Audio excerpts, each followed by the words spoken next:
Hello there once again, and welcome to Blue Review. Today we're going to take a look at Poltergeist.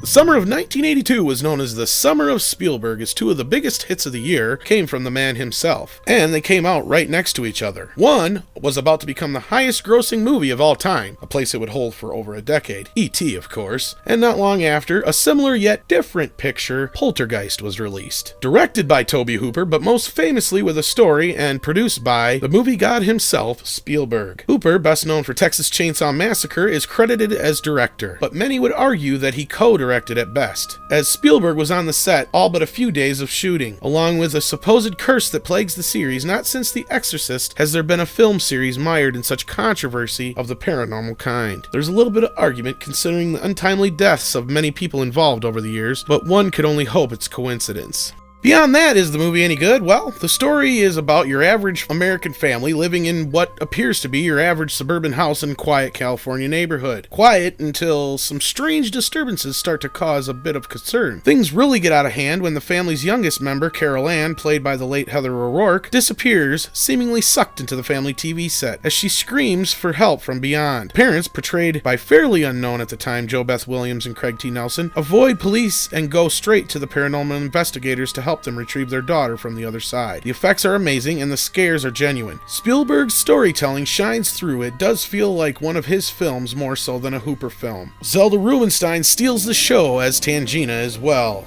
This house is clean. Despite its PG rating, PG-13 didn't exist at a time, a lot of the scares will be too much for younger viewers. Poltergeist is a very accessible horror film though, for a very standard audience, hence why it was the #1 grossing horror film of 1982 and the 8th highest grossing film of that year. The movie is not one to be missed and a very well crafted thriller. 9 out of 10 stars. The Blu-ray from Warner Brothers is a bit of a letdown. The movie itself is presented fairly well, though with a DTS 5.1 mix, the picture looks amazing. There is an odd cut 34 minutes into the film, and I guess this is normal and due to a last-minute edit over a corporation unhappy with a character's comment about their company. There is little to speak about as extras go. There is a collectible Digi-book version, as you see here, but that is about the most you get for extras directly tied to the film. Outside of the trailer, there's a documentary on the Poltergeist phenomena, not the actual movie, but the phenomena itself. No retrospective doc, no EPK featurettes from the time of the release, no deleted scenes, nothing. A great doc with interviews trying to set the record straight, so to speak, on a lot of the curse rumors and directing rumors, and the actual making of the film would have been amazing. Unfortunately, we get none of that. So I only give the Blu-ray a standard 6 out of 10, mainly just for the presentation only, since there's nothing really to boast about special feature-wise. Keep talking shit.